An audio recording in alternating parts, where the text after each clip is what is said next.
બધાનું ફરીથી lecture number 2માં સ્વાગત છે. હીટ ટ્રાન્સફરના લેક્ચરમાં લાસ્ટ લેક્ચરમાં આપણે બેઝિક ખ્યાલ મેળવેલો ચેપ્ટર વિશે અને આપણે એક નાનકડું સૂત્ર તારવેલું ઉષ્મા વહન માટે. તો આજના લેક્ચરની શરૂઆત પણ આપણે જે લાસ્ટ લેક્ચરમાં સૂત્ર તારવેલું ત્યાંથી જ કરીશું. તો આપણે જોયેલું ઘન પદાર્થમાં અથવા મોસ્ટલી આમ તો કોઈ પણ પદાર્થમાં લાગુ પડી શકે.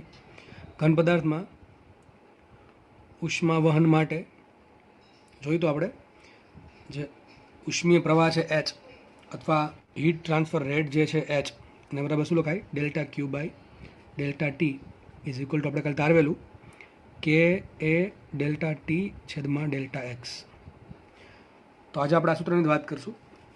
આ સૂત્ર ત્યારે વપરાશે કે જ્યારે બધા ફેરફારો મોટા હોય. તો જો બધા ફેરફારો નાના હોય સૂત્ર આમ પણ આવી શકે એચ બરાબર dq by dt is equal to K A delta T છેદમાં ડેલ્ટા એક્સ. સમજીએ આપણે અહીંયા કાલ સમજાયેલું એરિયા જે છે એરિયા એ કેવો લેવાનો જે હીટ જે ફ્લો થાય છે એને લંબ એરિયા લેવાનું અને જે લંબાઈ છે અથવા એક્સ છે ડેલ્ટા એક્સ છે શું લેવાનું હીટ જે ફ્લો થાય છે એને સમાંતર લંબાઈ અથવા બે આડછેદ વચ્ચેનું લંબાઈનો તફાવત એ છે ડેલ્ટા એક્સ અને જે આડછેદમાંથી જે હીટ પસાર થાય છે આડછેદને લંબરૂપે એનું ક્ષેત્રફળ છે કેપિટલ એ. તો આપણે આટલું સૂત્ર જોયેલું. બીજી વાત કરી દઉં એક પદ આવે ડીટી બાય ડીએક્સ એટલે શું થઈ ગયું તાપમાનનો તફાવત છેદમાં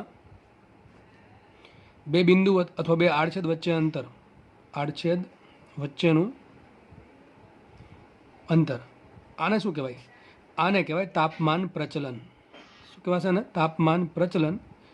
ઇંગ્લિશમાં કહેવાય ટેમ્પરેચર ગ્રેડિયન્ટ. ટેમ્પરેચર ગ્રેડિયન્ટ એટલે કે તમે જેમ આગળ વધો છો એમ અંતર સાથે તાપમાન કેટલું બદલાય એ છે ડીટી બાય ડીએક્સ. એક એક્ઝામ્પલ લઈ લઈએ. માનો કે એક આડછેદ આ લઈ લઈએ એક આડછેદ આ લઈ લઈએ. ધારો કે તાપમાન 50 ડિગ્રી સેન્ટીગ્રેડ છે અહીં તાપમાન 40 ડિગ્રી સેન્ટીગ્રેડને માની લો કે આ બે બિંદુ વચ્ચેનું અંતર છે 2 સેન્ટીમીટર. કેટલું છે 2 સેન્ટીમીટર. તો ડીટી બાય ડીએક્સ શું આવે DT by DX is equal to કેટલા આવશે તાપમાનનો તફાવત છે 10 ડિગ્રી સેન્ટીગ્રેડ છેદમાં 2 સેન્ટીમીટર. તો શું આવશે 5 ડિગ્રી સેન્ટીગ્રેડ પર સેન્ટીમીટર. તો જો આ શું થઈ ગયું ડીટી બાય ડીએક્સ એટલે કે તાપમાન ગ્રેડિયન્ટ આટલો છે એમ કહેવાય કેટલો 5 ડિગ્રી સેન્ટીગ્રેડ પર સેન્ટીમીટર. ટૂંકમાં સળિયાના કોઈ પણ બે બિંદુ વચ્ચેનું અંતર 1 સેન્ટીમીટર હોય તો ત્યાં તાપમાનનો તફાવત 5 ડિગ્રી સેન્ટીગ્રેડ થાય. તો આ કે પદ યાદ રાખવું ડીટી બાય ડીએક્સ એને કહેવાય તાપમાન પ્રચલન. શું એકમ થશે એનો એકમ થશે ડિગ્રી પર સેન્ટીગ્રેડ પર સેન્ટીમીટર ડિગ્રી સેન્ટીગ્રેડ છેદમાં મીટર અથવા કેલ્વિન પર મીટર. ટૂંકમાં તાપમાનના છેદમાં લંબાઈ. તો કદાચ આનો પ્રશ્ન પૂછે તમને ખાસ નીટમાં કહેવાય તાપમાન પ્રચલનનું એમએલટી શું હોય તો તાપમાન પ્રચલન કોને કહેવાય તાપમાન છેદમાં અંતર. એક વસ્તુ યાદ રાખો હંમેશા પ્રચલન શબ્દ આવે તો છેદમાં હંમેશા અંતર આવશે. જેમ કે તમને એમ કે વેગ પ્રચલન તો વેગ પ્રચલનને કહેવાય ડીવી બાય ડીએક્સ. આપણે શાંતાબળ જે છે શાંતાબળ કદાચ યાદ હશે બધાને સૂત્ર શું આવે એફ બરાબર mu A DV by DX અથવા eta A DV by DX. તો આ જે ડીવી બાય ડીએક્સ છે એને જેવું છે તો ડીટી બાય ડીએક્સ જેવું. તો આ ડીવી બાય ડીએક્સને કહેવાય વેગ પ્રચલન. શું કહેવાય વેગ પ્રચલન. ટૂંકમાં પ્રચલન શબ્દ આવે તો છેદમાં અંતર ડીએક્સ આવશે. તો એ તાપમાન પ્રચલન શું થઈ ગયું તાપમાનના છેદમાં અંતર. તો એકમ શું બને એનો કેલ્વિન પર મીટર. અહીંયા બનશે મીટર પર સેકન્ડ પર મીટર એટલે કે 1 સેકન્ડ. બરાબર છે વેગ પ્રચલનનો એકમ. તો આપણે અહીંયા આવીએ તો તમને બધા પદ ફરીથી કહી દઉં કે છે ઉષ્મા વાહકતા જે દ્રવ્યની જાત પર અને તાપમાન પર ડિપેન્ડ કરે. આપણા ચેપ્ટરમાં આપણે દ્રવ્યની જાત પર વધારે ફોકસ કરશું કેનું. એરિયા જે છે એ એરિયા કે જે હીટને લંબ ફ્લો થાય છે અથવા જે આડછેદમાંથી હીટ લંબ રૂપે પસાર થાય છે એ છે આડછેદનો એરિયા. એ ડીટી બાય ડીએક્સને કહેવાય તાપમાનનો પ્રચલન એટલે કે કેટલું તાપમાન અંતર સાથે કેટલું વધે કે ઘટે એને કહેવાય ડીટી બાય ડીએક્સ. હકીકત અહીંયા આજે તાપમાન પ્રચલન છે એ માઇનસ આવે. કારણ શું માઇનસ આવવાનું કારણ કે 50 થી 40 તમે જેમ 50 થી 40 આગળ વધો છો એમ તાપમાન ઘટે છે. અને ડીટી શું કહેવાય ડીટી એટલે અંતિમ માઇનસ પ્રારંભિક. તો 40 માઇનસ 50 શું હકીકત આવે -10 આવે. પણ એમ ધન લીધું છે એ સમજીને કે અહીંયા હકીકત તાપમાન ઘટે છે. આજે માઇનસ નિશાની આવે એ શું બતાવે કે તાપમાનનો ઘટાડો થાય છે એમ. પણ આપણને ખબર જ છે 5 સેન્ટીગ્રેડ પર સેન્ટીમીટર આ તાપમાન ઘટતું જાય છે. હું જેમ જેમ 1 સેન્ટીમીટર આગળ વધતો જઈશ આમ એમ તાપમાન 5 ઘટતું જાય છે. તો અહીંયા આપણે આટલું કાલે લાસ્ટમાં જોયેલું. હજી આપણે આગળ વધશું આમાંથી. હવે જુઓ હવે એક પદ આવશે આમાં કે સ્થાયી ઉષ્માવહન. બે ઉષ્માવહન આવશે એક અસ્થાયી ઉષ્માવહન અને એક આવશે સ્થાયી ઉષ્માવહન. આપણા સિલેબસમાં આ છે સ્થાયી ઉષ્માવહન. તો આપણે એનો અભ્યાસ કરશું, સ્થાયી ઉષ્માવહન. તો હવે પ્રશ્ન એમ થાય કે સર સ્થાયી ઉષ્માવહન કહેવાય કોને? ચલો હવે તમને એક્ઝામ્પલ આપું. માનો કે એક સળિયો છે, એને ધીમે ધીમે ગરમ કરું છું. ધારો કે આનું તાપમાન પહેલાં 30 ડિગ્રી હતું, આ છેડાનું તાપમાન 20 ડિગ્રી સેન્ટીગ્રેડ છે, અને ધારો કે આનું તાપમાન 10 ડિગ્રી સેન્ટીગ્રેડ છે. ધીમે ધીમે ગરમ કરું છું એટલે બધા છેડા ગરમ થશે, બધા આડછેદ. ધારો કે અમુક સમય પછી આ છેડાનું તાપમાન થઈ ગયું 50 ડિગ્રી સેન્ટીગ્રેડ, આનું થઈ ગયું 40 ડિગ્રી સેન્ટીગ્રેડ, અને સપોઝ કે આનું થઈ ગયું, ખાલી એક્ઝામ્પલ છો, ખાલી એમ જ ખાલી આંકડા લઉં છું અને કોઈ ગણતરી કરી નથી લીધેલા, આમને જ લઉં છું.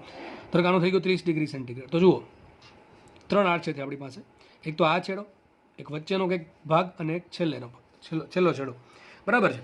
તો આ પ્રારંભિક બિંદુ છે, અંતિમ બિંદુ છે અને વચ્ચેનો કંઈક ભાગ છે. અહીંયા જુઓ તમે, જેમ જેમ સમય વધે છે એમ તાપમાનમાં ફેરફાર થાય છે. અમુક સમયે તાપમાન 30 હતું, એનું તાપમાન 50 થઈ ગયું, આનું તાપમાન 20 હતું, હવે થઈ ગયું 40, અને ધારો કે આનું તાપમાન 10 હતું, થઈ ગયું 30. તો સમય વધ્યો એમ તાપમાન પણ વધે છે, અથવા ફેરફાર. ટૂંકમાં મેન વાત છે કે સમય સાથે તાપમાનમાં ફેરફાર આવે. તો જે ઉષ્માવહનમાં કોઈ પણ આડછેદનું તાપમાન સમય સાથે ફેરફાર પામતું હોય એને કહેવાય અસ્થાયી ઉષ્માવહન. તો જુઓ અહીંયા આપણે એમ કહી શકીએ કે તાપમાન જે છે dT/dt એનો આન્સર 0 નહીં આવે. તો આપણે ટી સાપેક્ષે જો વિકલન કરું તો આન્સર 0 ક્યારે આવે? કોઈ પણ વિકલનનો આન્સર 0 તો જ આવે કે જેની સાપેક્ષે વિકલન થાય છે અને જેનું વિકલન થાય છે.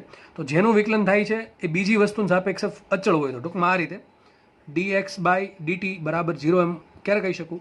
સમય સાથે x બદલતો ન હોય તો વિકલન 0 આવે. તો જો અહીંયા સમય સાથે તાપમાન બદલે છે એટલે એનું વિકલન 0 આવશે નહીં, કારણ કે તાપમાન કેવું છે? અચળ નથી. તાપમાન અચળ નથી સમય સાથે, એટલા માટે અહીંયા વિકલન 0 એવું નહીં. બીજી વાત, તાપમાનનો ફેરફાર બે રીતે જોવાનું છે આપણે. એક તો સમયના આધારે અને એક સ્થાનના આધારે. જો પેલા સ્થાનના આધારે કહી દઉં, આ સમયની વાત તો કરી દો, સ્થાનના આધારે કહી દઉં. તમે જેમ જેમ આગળ વધો છો એમ સ્થાન વધતું જાય છે, સ્થાન વધતું જાય છે એમ તાપમાન ઘટતું જાય છે. તો જો આ જે કેસ છે એમાં તાપમાન જે છે એનો વિકલન dT/dx is not equal to 0. કેમ નોટ ઇક્વલ ટુ 0? કારણ કે તાપમાન છે એ સ્થાન આરે અચળ નથી. જેમ જેમ સ્થાન બદલે છે એમ તાપમાન બદલે છે. આ કિસ્સામાં આપણે જુઓ, જેમ જેમ સ્થાન બદલે છે એમ તાપમાન બદલે છે, એટલે અહીંયા પણ dT/dx is not equal to 0 છે. તો હું તમને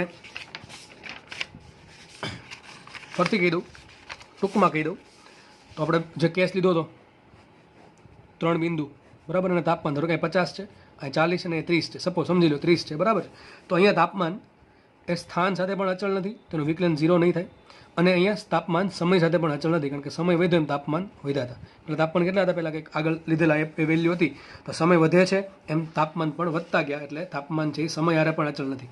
હવે જુઓ, આ બધી વાત કરી આપણે અસ્થાયી ઉષ્માવહનની. કોની વાત કરી? અસ્થાયી ઉષ્માવહન. હવે કરું સ્થાયી ઉષ્માવહન. સમજો, વ્યવસ્થિત સમજો. માનો કે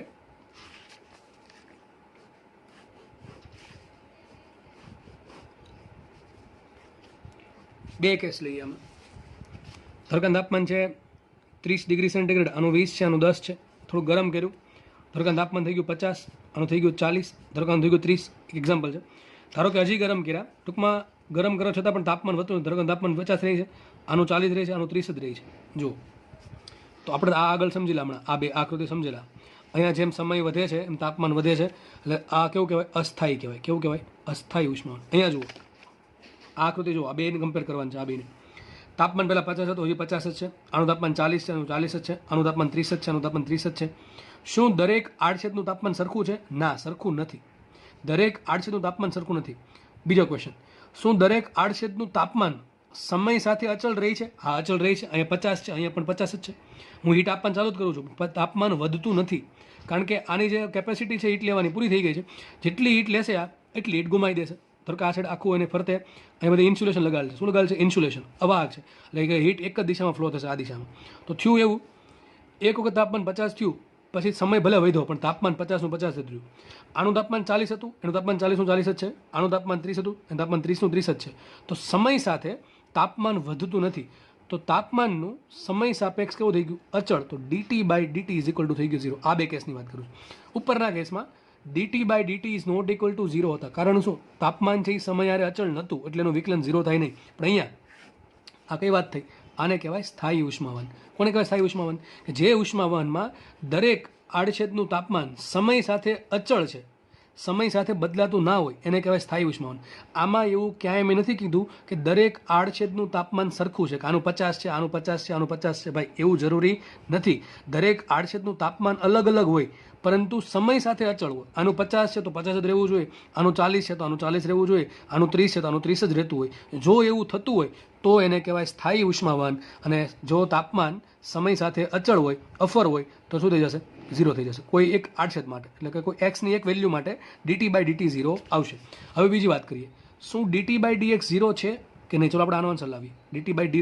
dt/dx 0 છે કે નહીં? dt એટલે કે તાપમાનનું x સાપેક્ષે વિકલન. ટૂંકમાં તાપમાન જે છે એ x સાપેક્ષે બદલાય છે કે નથી બદલાતું? ચલો જોઈએ. તો આ બે શું બતાવે છે? સ્થાયી ઉષ્માવહન બતાવે છે. એનું કારણ શું છે? કે દરેક આડછેદ જે છે, 3 આડછેદ છે, એનું તાપમાન સમય સાથે અચળ છે. હવે જોઈએ આપણે, જેમ આગળ વધીએ, ધારો કે આ સ્થાયી ઉષ્માવહન છે, જેમ આગળ વધીએ અહીંયા એમ તાપમાન ઘટતું જાય છે. તો x વધ્યો પણ તાપમાન ઘટ્યું, તો તાપમાન છે એ x હારે અચળ નથી. તો x હારે અચળ is equal to not equal to 0 આવે. તો આ થઈ ગઈ સ્થાયી ઉષ્મા અવસ્થાની કન્ડિશન. કઈ કન્ડિશન છે? એક જ કન્ડિશન છે આમ તો, કે સમય સાથે તાપમાન કોઈ પણ એક આડછેદનું અચળ રહેવું જોઈએ. ટૂંકમાં દરેક આડછેદ, એક આડછેદની વાત કરીએ, આનું આ એક આડછેદ, આ આડછેદ, એનું તાપમાન સમય સાથે કેવું બદલાવવું જોઈએ નહીં. હા, હજી બીજી વાત, દરેક આડછેદનું તાપમાન સ્થાન સાથે અલગ અલગ હોઈ શકે તો પણ સ્થાયી ઉષ્મા અવસ્થા કહેવાય. તો સ્થાયી ઉષ્મા અવસ્થા આપણને ખબર પડી ગઈ કે જેમાં આડછેદનું તાપમાન સમય હારે બદલાતું હોય નહીં, દરેક આડછેદનું તાપમાન સરખું હોવું જરૂરી પણ નથી. જો એવું થતું હોય તો એને કહેવાય સ્થાયી ઉષ્મા અવસ્થા.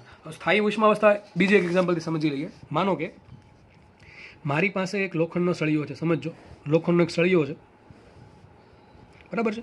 એની ફરતે મેં લગાડી દીધું ઇન્સ્યુલેશન. આ તમને ફ્રન્ટ વ્યૂ દેખાશે, હકીકત ચારે બાજુ એક લોખંડનો સળિયો છે, ધારો કે સિલિન્ડર છે નળાકાર, એની ચારે બાજુ આ પ્રમાણે આપણે ઇન્સ્યુલેશન અવાહક માધ્યમ લગાડી દીધું, ઉપર નીચે બંને જગ્યાએ. બે છેડા ખુલ્લા રાખ્યા છે. શું રાખ્યું છે? બે છેડા ખુલ્લા.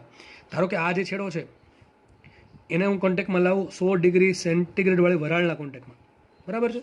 અને આ જે છેડો છે, સપોઝ કે એને કોન્ટેક્ટમાં લાવું 0 ડિગ્રી સેન્ટીગ્રેડ વાળા બરફના કોન્ટેક્ટમાં. તો જુઓ, આ જે છેડો છે એનું તાપમાન 100 ડિગ્રી સેન્ટીગ્રેડ વરાળના જેટલું થશે, અને આ જે છેડો છે એનું તાપમાન 0 ડિગ્રી સેન્ટીગ્રેડ વાળા બરફ જેટલું થશે. આનો ડાયાગ્રામ દોરું હું. કોના લાગે દોરું? તાપમાન વિરુદ્ધ એક્સનો. કોણ દોરું? ટી વિરુદ્ધ એક્સ. વ્યવસ્થિત સમજો. અને આ પ્રશ્ન જીમાં પૂછાઈ ગયેલો છે અને નીટમાં પૂછાય છે, બરાબર છે, પૂછાશે ભવિષ્યમાં. જુઓ, હવે આ જે છેડો છે એનું તાપમાન 100 ડિગ્રી સેન્ટીગ્રેડ છે. તમને ખબર છે ઘન પદાર્થના અણુ જે છે એની તાપમાન વધે એટલે એની ગતિ ઉર્જા, ઉષ્મીય ઉર્જાના કારણે ગતિ ઉર્જા વધશે, એટલે કંપન વધશે, વાઇબ્રેશન થશે. વાઇબ્રેશનના કારણે પોતાની ઉર્જા બીજા અણુને આપશે. એ અણુ ધીમે ધીમે ધીમે આગળ વધતો પોતાની ઉર્જા છેલ્લે આપશે. પણ પ્રોબ્લેમ એ છે આમાં, આ કેસમાં પ્રોબ્લેમ એ છે કે અહીંયા બરફ મૂકેલો છે. બરફનું જે દળ છે એ ધારો કે ઇન્ફિનિટી છે, ટૂંકમાં અસંખ્ય જથ્થાનો બરફ મૂકેલો છે કે જે આ છેડાનું તાપમાન વધવા દેશે નહીં. ટૂંકમાં આ છેડાનું તાપમાન 0 ડિગ્રી રહી છે, અને આ જે છેડો છે એ ઉષ્મા ગુમાવે છે, છતાં પણ એનું તાપમાન ઘટશે નહીં. કારણ શું છે? આ જે વરાળના કોન્ટેક્ટમાં છે. ધારો કે અહીંયા ટ્રીમન્ડન્સ અમાઉન્ટમાં વરાળ છે, ટૂંકમાં મોટા જથ્થાની વરાળ છે અને મોટા જથ્થાનો બરફ છે. ટૂંકમાં વાત એમ કહેવા માંગુ છું કે આ છેડાનું તાપમાન 100 થી ઘટશે નહીં અને આનું તાપમાન 0 થી વધશે નહીં. તો આ બધા વચ્ચે છે ને શું સમજવાનું? હકીકત થાય શું? આ અણુ ગરમ થયો, કંપન વધુ, વાઇબ્રેટ કરીને બીજાને ઉષ્મા આપે તો ધીમે ધીમે એ ગરમ થશે, ત્રીજો ગરમ થાય, ચોથો ગરમ થાય, ધીમે ધીમે ડોટ ઇન્ફિનિટી આ ગરમ થશે. પણ પ્રોબ્લેમ એ છે કે બરફ છે. તો થશે એવું, શરૂઆતમાં કેવું થશે કે અહીંયા તાપમાન કેટલું હશે? આ છેડે તાપમાન ટી હશે 100 ડિગ્રી સેન્ટીગ્રેડ. કેટલું હશે? 100 ડિગ્રી સેન્ટીગ્રેડ. અને માનો કે આ છેડો અહીંયા છે, એનું તાપમાન 0 ડિગ્રી સેન્ટીગ્રેડ છે. કેટલું છે? 0 ડિગ્રી સેન્ટીગ્રેડ. અને બાકીના દરેક બિંદુ, ધારો કે આ પ્રમાણે દોર દઉં, એક મિનિટ દોર દો વચ્ચે, ધારો કે આ પ્રમાણે 8 દોર દો અલગ અલગ. તો આ બધા 8 તાપમાન કેટલું હશે? આ બધા તાપમાન હશે 0 થી 100 ની વચ્ચે. જેમ કે આનું તાપમાન 100 ની નજીક હશે, આનું તાપમાન 0 નજીક હશે. હવે થાય એવું, તો હકીકત હીટ જાય છે ક્યાં? આ તો હીટ આપે છે, આ તો હીટ લેતું, તો હીટ જાય છે ક્યાં? હીટ જશે આ રીતે. ધારો કે અહીંથી h જેટલી હીટ આવી. સમજો વ્યવસ્થિત રીતે શું ભણાવું છું? સ્થાયી ઉષ્મા અવસ્થા, સ્ટેટ કન્ડિશન, બરાબર છે. તો હીટ આગળ વધશે, બરાબર છે. ધારો કે હીટ અહીંયા આવી ગઈ છેલ્લે, કેટલી h જેટલાની હીટ. હવે આ તો હીટ લેવાનો છે નહીં. જો અહીંયા બરફ ન હોત તો હીટ લઈ લે, ધીમે ધીમે ગરમ થાત, બરાબર. પણ આ તો ભાઈ કે મારી પાસે બરફ છે ને, બરફ 0 ડિગ્રી સેન્ટીગ્રેડ છે. હા 100% બરફ થોડોક પીગળી જશે, બરાબર છે, પીગળ છે. પણ આપણી પાસે એટલો બધો બરફ છે કે બધો બરફ અહીંયા આનું તાપમાન 0 થી વધતું નથી. થશે એવું, જેટલી હીટ અહીંથી આવે છે બધી હીટ બહાર વહી જશે. શું થશે? બહાર હીટ વહી જશે. તો આજે હીટ જે છે એ તાપમાન, આજે આ બીજો છેડો છે એનું તાપમાન વધારવામાં વપરાતી નથી. અને હીટ, આ હકીકત તમને એમ થાય હીટ આમે જઈ શકે, ઉપરે જઈ શકે, ચારે બાજુ જઈ શકે. ઉપર મેં શું કર્યું છે, ચારે બાજુ આની ફરતે ઇન્સ્યુલેશન માધ્યમ મૂકી દીધું છે. એટલા માટે હીટ માટે એક જ માર્ગ છે, આ રીતે. તો હીટ બધી રીતે આ રીતે ફ્લો થશે. તો પહેલાં થશે એવું, ધીમે ધીમે આ છેડો 100 છે, આ છેડો 0 છે, બાકીનો બધા છેડા ક્યાં છે? વાતાવરણ તાપમાને છે. ધીમે ધીમે આ છેડો ગરમ છે એટલે એ બીજા છેડાને ગરમ કરશે, અને આ છેડો છે એ બધા ધીમે ધીમે ઠંડા, નજીકના છેડાને ઠંડા કરશે. એક સમય એવો આવશે કે દરેક છેડાનું તાપમાન કેવું થઈ ગયું? ફિક્સ. ધારો કે આનું થઈ ગયું 100, એની બાજુ 99, એની બાજુ 98, પછી 97, 96, 95, ... 10, 9, 8, 7, 6, 5, 4, 3, 2, 1 ને છેલ્લે 0. તો આખા સળિયામાં તાપમાનનું વ્યવસ્થિત વિતરણ થઈ જશે. જેમ કે અહીંયા 100 હશે, બાજુમાં 99, 98, એક પોઈન્ટ તરીકે ઘટતા જાવ છો, બરાબર? એવું નહીં વચ્ચે નહીં હોય, 99 ને 100 વચ્ચે કાંઈ નહીં હોય. તો ખાલી સમજવા માટે કીધું છે. ટૂંકમાં આખા સળિયામાં સતત વિતરણ આવશે તાપમાનનું, અને એ તાપમાન હશે 0 ડિગ્રી સેન્ટીગ્રેડ. અને આવું ક્યારે થાય? તો અમુક જેમ જેમ સમય જાય, પહેલાં શું છે, એકનું તાપમાન હશે આ રીતે. ધારો કે અહીંયા તાપમાન છે 0 ડિગ્રી સેન્ટીગ્રેડ, આ 0 ડિગ્રી સેન્ટીગ્રેડની લાઈન અહીંયા છે, આ 100 સેન્ટીગ્રેડની લાઈન અહીંયા છે તાપમાનની. તો શરૂઆતમાં આ છેડાનું તાપમાન 100 હશે, આનું તાપમાન 0 હશે, અને બીજા બધા છેડાનું તાપમાન કંઈક વચ્ચે હશે. ધારો કે આ રીતે છે, આ રીતે.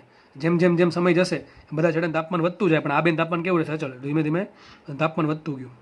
હજુ સમય આપ્યો, હજુ તાપમાન વધતું ગયું. એક સમય એવો આવશે કે તાપમાન થઈ જશે આ રીતે, સીધી લાઈન આવશે. અને આ મારા માટે કામ નહીં. ધારો કે અહીંયા આવે છે, અહીંયા આવે છે, સમજો. તો સીધી લાઈન થઈ ગઈ આ રીતે. હા, સાઈડમાં આલેખ દોરવું તો આવું દોરાય, ટી વિરુદ્ધ એક્સ. અમુક સમય પછી થઈ જશે આ પ્રમાણે આલેખ, સીધી રેખા. સીધી રેખા શું બતાવે છે? જો તાપમાન 100, 99, 98, 97 અને છેલ્લે થઈ ગયા 0.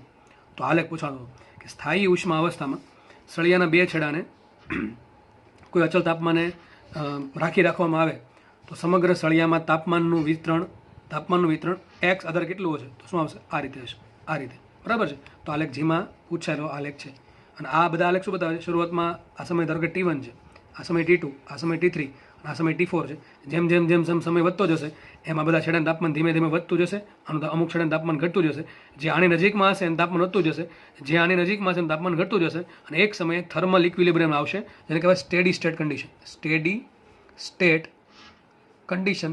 અને આ કન્ડિશનમાં દરેક છેડાનું તાપમાન, દરેક આડછેદનું તાપમાન અચળ છે સમય હારે. તો કે આ બીજો છેડો છે, આનું તાપમાન 100 છે, અને નજીકમાં જે છેડો છે, સપોઝ કે આડછેદ છે, એનું તાપમાન 99 છે. સમય વધશે પણ આ તાપમાન 99માંથી વધશે નહીં ને ઘટશે નહીં. કેવું રહેશે? 99 રહેશે. જો અહીંયા વરાળ, અહીંયા બરફ રાખવામાં આવે તો આલેખ તમારા માટે કામનો છે. અને આલેખ તમને હું પછી પણ સાબિત કરી દઈશ કે કેમ આવો આલેખ આવે છે. તો આ તમને સમજ પડી ગઈ. સ્થાયી ઉષ્મા અવસ્થા કોને કહેવાય? તો સ્થાયી ઉષ્મા માટે હંમેશા યાદ રાખો, dt/dt = 0. કે તાપમાન સમય અચળ છે, પણ dt/dx is not equal to 0. તમે જોઈ શકો છો, તમે જેમ જેમ આગળ વધો છો એમ તાપમાન ઘટતું જાય છે. તો આ સ્થાયી ઉષ્મા અવસ્થાની કન્ડિશન છે. ઘણી વખત ખાલી આટલો પ્રશ્ન પૂછાય કે સ્થાયી ઉષ્મા અવસ્થા માટે નીચેનામાંથી સાચો ઓપ્શન શોધો. તો શું આવે? સ્થાયી ઉષ્મા અવસ્થા માટે dt/dt 0 થશે, પણ dt/dx 0 થશે નહીં. આપણે હજી આગળ વધીએ. સ્થાયી ઉષ્મા અવસ્થા બીજું આપણે એ જોયું, જો જેટલી હીટ અહીંથી આવશે એટલી હીટ અહીંથી બહાર વહી જશે. તો કે અહીંથી H1 હીટ આવે છે, તો અહીંથી કેટલું હીટ જશે બહાર? H2 જશે. સાબિત શું થાય? H1 = H2. તો તમને હમણાં હું સ્થાયી ઉષ્મા અવસ્થાની તમામ કન્ડિશન લખી દઉં છું. પહેલાં ખાલી સમજી લઈએ કઈ રીતે થયું.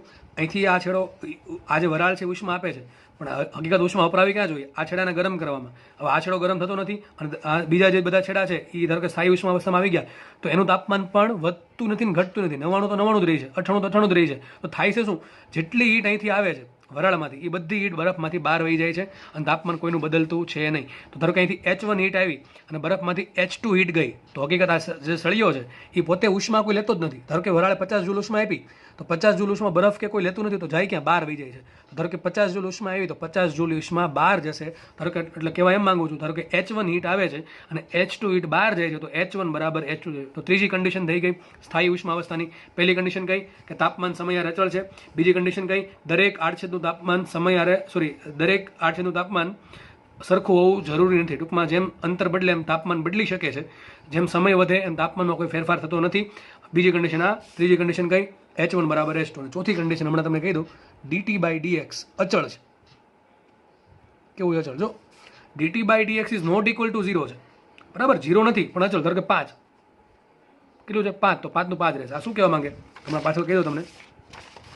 ધારો કે આવું આવ્યું, dt/dx = 5 ડિગ્રી સેન્ટીગ્રેડ પર સેન્ટીમીટર. હમણાં કીધું ને તાપમાન પ્રચલન. તો આ પણ અચળ હશે. આ 0 કોઈ દિવસ નહીં હોય. સ્થાયી ઉષ્મા અવસ્થામાં 0 હશે નહીં, પણ કેટલું હશે? ધારો કે 5 છે, તો કેવા શું માંગે છે? તો કે તાપમાન 100 ડિગ્રી સેન્ટીગ્રેડ છે. કેટલું છે? 100 છે. તમે 1 સેન્ટીમીટર આગળ ગયા, તાપમાન કેટલું ઘટશે? 5 ઘટશે. તો કેટલું થઈ ગયું? 95. હજી 1 સેન્ટીમીટર આગળ ગયા તો કેટલું થઈ ગયું? 90. હજી આગળ ગયા કેટલું થઈ જશે? 85. બરાબર. ધીમે ધીમે ધીમે ધીમે એક છેડો એવો આવશે, તાપમાન કેટલું થઈ ગયું? 0 ડિગ્રી સેન્ટીગ્રેડ. તો જો આ તાપમાન પ્રચલન પણ અચળ હોય. શું હોય? તાપમાન પ્રચલન પણ અચળ હોય. કઈ કન્ડિશનમાં? સ્થાયી ઉષ્મા અવસ્થામાં અથવા સ્ટેડી સ્ટેટ કન્ડિશનમાં. તમે કોઈ પણ બે બિંદુ જો તાપમાન લ્યો, ભાગાકાર હંમેશા dt/dx નો કેવો આવશે? 5 જ આવશે. જેમ કે આ બે બિંદુ લ્યો તો આ તાપમાન, આ કેટલું અંતર છે? 1 સેન્ટીમીટર. આ કેટલું અંતર છે? 2 સેન્ટીમીટર. તો આ અંતર થઈ ગયું, કેટલું અંતર થશે? કુલ 2 સેન્ટીમીટર. 100 અને 90 વચ્ચે અંતર હશે 2 સેન્ટીમીટર. ફેરફાર કેટલો? 10. તો 10/2 શું આવશે? 5 આવશે. તો સ્થાયી ઉષ્મા અવસ્થામાં આનું તાપમાન 100, આનું તાપમાન 95, 90, 85, ... 0. આ તાપમાન સમય હારે બદલશે નહીં. તો પહેલી કન્ડિશન, તાપમાન સમય હારે બદલે નહીં તો તાપમાનનું સમય સાપેક્ષ વિકલન 0 થાય. બીજી કન્ડિશન, દરેક આડછેદનું તાપમાન સરખું નથી, એટલે કે dt/dx is not equal to 0. બરાબર છે. ત્રીજી કન્ડિશન, dt/dx 0 નહીં હોય, પણ કેવું હશે? હંમેશા અચળ હશે. ટૂંકમાં તાપમાન પ્રચલન અચળ હશે. અને ચોથી કન્ડિશન, સમગ્ર સળિયા માટે h1 બરાબર h2 હશે. જેટલી હીટ અહીંથી આવશે, જેટલી હીટ અહીંથી આવશે એટલી હીટ બહાર નીકળી જશે. તો આ તમારું અહીંયા સ્ટેડી સ્ટેટ કન્ડિશન પૂરું થાય છે. અને આપણે જે સિલેબસમાં છે એ આ છે સ્થાયી ઉષ્મા અવસ્થા. તો તમને કોઈ પણ દાખલો પૂછે, તમારે હંમેશા સ્થાયી ઉષ્મા અવસ્થાના આધારે સોલ્વ કરવો. દાખલામાં આપણે આનો બહુ વધારે યુઝ કરશું. ચોથી જે કન્ડિશન છે એનો મેક્સિમમ યુઝ કરશું. કે દાખલામાં જો લખ્યું હોય કે સ્થાયી ઉષ્મા અવસ્થા છે તો h1 બરાબર h2 લઈ લેશું. તો સ્થાયી ઉષ્મા અવસ્થા બધાને ખબર પડી ગઈ. કોને ફરતી કહી દઉં શોર્ટમાં, કે સ્થાયી ઉષ્મા અવસ્થા એટલે શું? દરેક છેડાનું તાપમાન સમય હારે બદલાતું ના હોય. દરેક છેડાનું તાપમાન સરખું નથી, બરાબર, સરખું નથી, પરંતુ દરેક છેડા વચ્ચે જે તાપમાન પ્રચલન જે છે બે છેડા વચ્ચે, એ કેવો છે? હંમેશા અચળ છે. અને જેટલી હીટ એક છેડામાંથી આવે છે એટલી હીટ છેલ્લા છેડામાંથી બહાર જાય છે. ટૂંકમાં આ છેડો જે છે એ આને હીટ આપશે, તો હીટ એને આગળ જવા દીધી. બીજો એ છે ત્રીજાને આપશે, ત્રીજો છે ચોથાને આપશે, ચોથો છે ધારો કે એનમાં, એટલે કે છેલ્લા છેડાને આપી. તો જેટલી હીટ પહેલા છેડામાંથી અંદર આવશે એટલી જ હીટ બીજા છેડામાંથી બહાર નીકળી જશે. તો આ તમારું અહીંયા સ્થાયી ઉષ્મા અવસ્થા પૂરી થાય છે. ફરીથી કીધું, 4 કન્ડિશન બહુ આઈએમપી છે. તમને ઓપ્શનમાં પૂછશે કે સ્થાયી ઉષ્મા અવસ્થા માટે સાચો ઓપ્શન શોધો, તો 4માંથી કોઈ પણ વસ્તુ તમને હોઈ શકે. અને ખાસ આપણે આનો વધારે યુઝ કરશું. બરાબર છે. ચલો આપણે આગળ વધીએ. તો જુઓ, નેક્સ્ટ વાત કરીએ ઉષ્મીય અવરોધ. કોની વાત કરશું? ઉષ્મીય અવરોધની. આ થિયરી બહુ આઈએમપી છે. દાખલા ગણવા માટે તો મોસ્ટ આઈએમપી છે. બરાબર છે. તો આ થિયરીમાં સમજ પડી ગઈ તો દાખલા તમને 50% દાખલા આમને આવડી ગયા. જુઓ, ચલો હવે જુઓ, ઉષ્મીય અવરોધ. હમણાં આપણે સૂત્ર લખ્યું હતું એચનું. એચ બરાબર શું હતું? ΔQ/ΔT બરાબર શું હતું? KA ΔT/ΔX આવું હતું ને. આને આમ પણ લખી શકાય, ΔT/ΔX/KA. એવથી સમજો. તો આ છેલ્લે આવ્યું ઉષ્મીય પ્રવાહ. એચને શું કહેવાય? ઉષ્મીય પ્રવાહ. એચ બરાબર શું થઈ ગયું? ΔT/ΔX/KA. હવે આને આપણે, આ એક જાતનો પ્રવાહ છે, ઉષ્મીય પ્રવાહ છે, કે કેટલા સમયમાં કેટલી હીટ ફ્લો થાય છે એને કહેવાય ઉષ્મીય પ્રવાહ. કોના પર ડિપેન્ડ કરે? તાપમાનના ફેરફાર પર, બે બિંદુ વચ્ચેના, બે આડછેદ વચ્ચેના અંતર પર, ઉષ્માવાહકતા પર અને આડછેદના ક્ષેત્રફળ. આને સરખાવું વિદ્યુત પ્રવાહ. તો વિદ્યુત પ્રવાહ કોને કહેવાય? આપણે આટલી તો ખબર છે. વિદ્યુત પ્રવાહ I બરાબર શું આવે? વોલ્ટેજ PD છેદમાં અવરોધ R. તો જો આ બધાને ખબર છે ને, I બરાબર V/R, ઓહમનો નિયમ, બરાબર, V બરાબર IR, એ રીતે. તો ડેલ્ટા V શું બતાવે છે? PD બતાવે છે. બે બિંદુ વચ્ચેનો પોટેન્શિયલ ડિફરન્સ, બરાબર, PD વોલ્ટેજ ડિફરન્સ, બરાબર, પોટેન્શિયલ ડિફરન્સ. તો જુઓ, બેન સરખાવો તો બેમાં આમાં ઉષ્મા વહન પામે છે, આમાં વિદ્યુત પ્રવાહ વહન પામે છે, બરાબર છે. તો અહીંયા ઉષ્મીય પ્રવાહ એ જ છે, અહીંયા વિદ્યુત પ્રવાહ I છે. આપણે બેન કમ્પેર કરવાના છે, બરાબર છે. જેમ તાપમાનનો તફાવત જરૂરી છે ઉષ્માના વહન માટે, જેમ તાપમાનનો તફાવત જરૂરી છે, એ જ પ્રમાણે પ્રવાહના વહન માટે વિદ્યુતનું PD તફાવત જરૂરી છે. જેમ કે એક અવરોધ છે, સપોઝ તો અવરોધ R છે, અહીંયા વોલ્ટેજ 5 વોલ્ટ છે, અહીંયા વોલ્ટેજ 4 વોલ્ટ છે. તો અહીંથી પ્રવાહ આગળ વધશે, 5માંથી 4 તરફ જશે. પણ અહીંયા વોલ્ટેજ 5 વોલ્ટ હોય તો PD બે જગ્યાએ કેવો છે? અવરોધના બે છેડે અવરોધ PD સરખો છે, એટલે પ્રવાહનું વહન થશે નહીં. તો જેમ પ્રવાહના વહન માટે વોલ્ટેજ ડિફરન્સ જરૂરી છે, એ જ રીતે તાપમાનના વહન માટે, ઉષ્માના વહન માટે તાપમાનનો ફેરફાર જરૂરી છે. જેમ કે ધારો કે કોઈ સળિયો છે, અહીંયા છેડો તાપમાન 50 ડિગ્રી સેન્ટીગ્રેડ છે, અહીંયા પણ તાપમાન 50 ડિગ્રી સેન્ટીગ્રેડ હોય, તો અહીંથી કાંઈ ઉષ્મા આગળ વધવાની છે નહીં. તો જો બેન કમ્પેર કરો, તો જેમ ઉષ્માના વહન માટે તાપમાનનો તફાવત જરૂરી, એમ વિદ્યુતના વહન માટે પોટેન્શિયલ ડિફરન્સ જરૂરી. તો આ જે પદ છે એ શું બતાવે? અવરોધ બતાવવો જોઈએ. શું બતાવે? અવરોધ બતાવવો જોઈએ. કારણ કે આ આઈ છે એની જગ્યાએ કોણ આવશે? ઉષ્મીય પ્રવાહ. વોલ્ટેજ છે એની જગ્યાએ કોણ આવશે? તાપમાનનો ફેરફાર. તો પછી આ જે ડેલ્ટા એક્સ બાય કે છે એની જગ્યાએ કોણ આવવું જોઈએ? અવરોધ આવવો જોઈએ. આ અવરોધને શું કહેવાય? વિદ્યુત અવરોધ. તો આ શું બનશે? ઉષ્મીય અવરોધ. શું બનશે? ઉષ્મીય અવરોધ. તો યાદ રાખો, મને નવું સૂત્ર મળી ગયું. ડેલ્ટા એક્સ બાય કે કંઈક અવરોધનું કામ કરે છે. કોના અવરોધનું કામ કરે? ઉષ્માના વહનના અવરોધનું કામ કરે છે. આ અવરોધ શું કરે? વિદ્યુત પ્રવાહને આગળ વધવામાં તકલીફ પૂરી પાડે. એ જ રીતે આ જે ડેલ્ટા એક્સ બાય કે છે એને કહી દઈશું ઉષ્મીય અવરોધ. શું કહી દઈશ? ઉષ્મીય અવરોધ. એટલે કમ્પેર કર્યું છે. પ્રવાહની જગ્યાએ એચ લીધું, પીડીની જગ્યાએ તાપમાનનો ફેરફાર લીધો, તો અવરોધની જગ્યાએ શું આવશે? ડેલ્ટા એક્સ બાય કે. તો આ જે અવરોધ છે એને કહી દઈશું ઉષ્મીય અવરોધ. બરાબર છે? Heat resistance. અને એ શું કરશે? ઉષ્માને આગળ વધવામાં તકલીફ પૂરી પાડશે. તો સાબિત થાય છે. માટે ઉષ્મીય અવરોધ બહુ મહત્વનું પદ છે, બહુ આઈએમપી પદ છે. અને આનો એકમ પણ પૂછાય છે. ઉષ્મીય અવરોધ આર એચ કહું છું. આર એચ અથવા સિમ્પલ આપણે આર રાખશું. આર એચ શું બતાવે? Heat resistance. શું બતાવે? Heat resistance. આખા ચેપ્ટરમાં આપણે આર કહેશું. તો સૂત્ર શું આવશે આરનું? ડેલ્ટા એક્સ બાય કે. શું આવશે? ડેલ્ટા એક્સ બાય કે. તો સૂત્ર આવ્યું ડેલ્ટા એક્સ બાય કે. તો ડેલ્ટા એક્સ શું છે? ડેલ્ટા એક્સનો એકમ શું હોય? મીટર.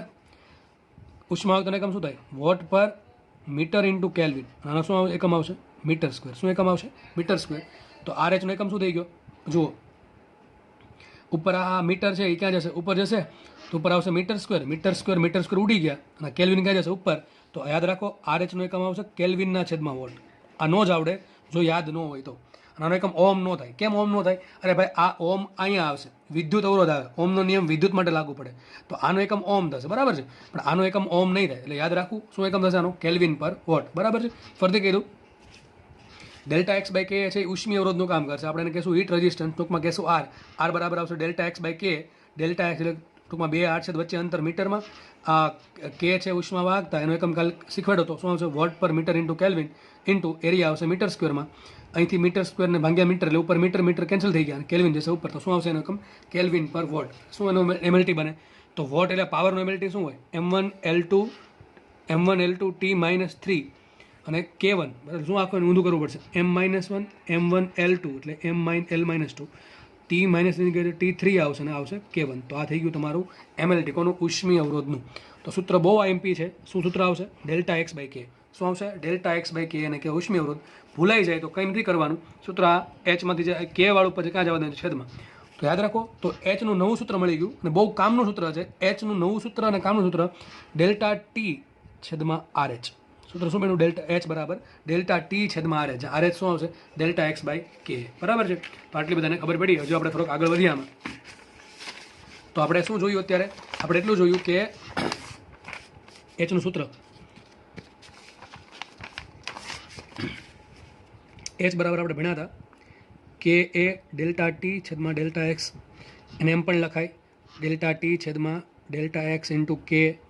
તો આનામ પણ લખાશે ડેલ્ટા ટી છેદમાં આર એચ. યાદ રાખો, એચ બરાબર મળી ગયું ડેલ્ટા ટી છેદમાં આર એચ.